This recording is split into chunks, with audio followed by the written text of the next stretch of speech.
Rumplestiltskin.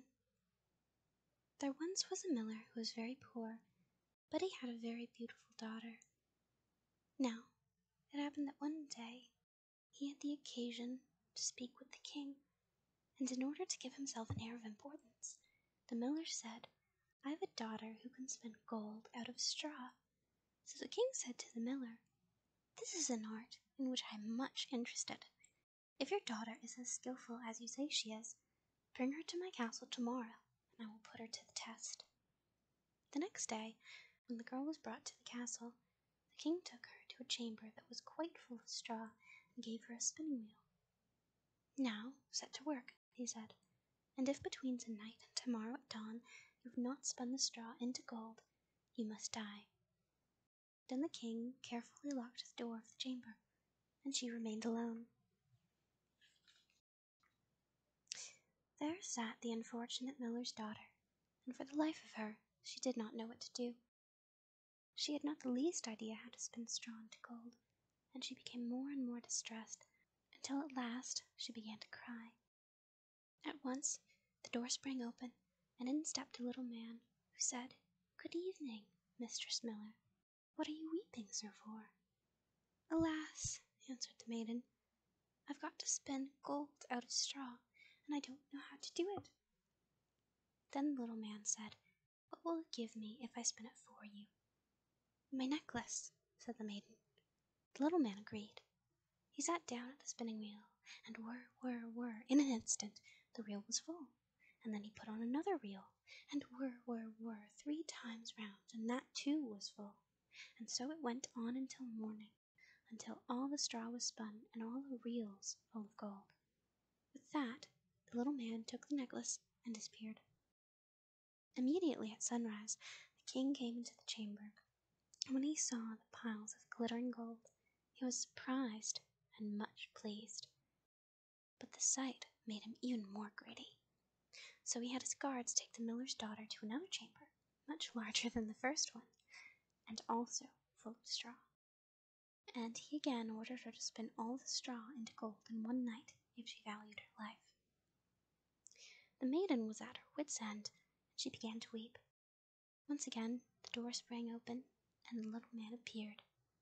"What will you give me if I spin the straw into gold for you?" he asked. "The ring off my finger," answered the maiden. The little man took the ring.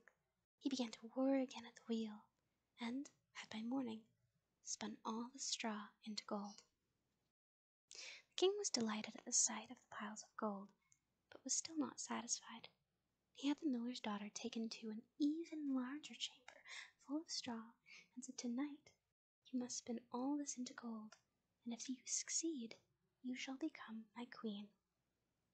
"Even if she is only a miller's daughter," he thought, "I won't find a richer woman in the whole world." When the young girl was alone, the little man came to her again and said for the 3rd time, "What will you give me if I spin the straw for you this time?" "I have nothing more than I can give," answered the maiden. "Well, promise me your first child if you become queen." "Who knows what may happen?" thought the miller's daughter. She didn't know what else to do, so she promised the little man what he asked, and again he spun the straw into gold. When the king arrived in the morning and found everything done as he wished, he soon kept his promise and married the miller's daughter, and she became queen. When 1 year had passed, a beautiful child was born to the queen, but by that time she had forgotten all about the little man. One day, however, he suddenly answered the queen's chamber and said, "Now you must give me what you've promised." The queen was terrified, and she offered the little man all the wealth of the kingdom if he would let her keep the child. "No," he said, "I would rather have some living thing than all the treasures in the world." The queen began to moan and weep so much that the little man's heart softened, and he felt sorry for her. "I will give you 3 days," he said, "and if, within that time, you discover my name, you may keep the child." During the night, the queen tried to remember all the names that she had ever heard, and she sent messengers all over the country to ask far and wide what other names there were. When the little man came back the next day, she began with Casper, Melchior, Bowser, and mentioned all the names she knew, one after the other. But at every one, the little man said, "No, that's not my name." On the second day, she asked all around the neighborhood for the names of the people living there, and then suggested to the little man all the most unusual and strange names. "Perhaps your name is Cowribs, Spindleshanks, or Lacelegs?" But he answered every time, "No, that's not my name." On the third day, the queen's messenger returned to the castle. "I haven't been able to find any new names," he said.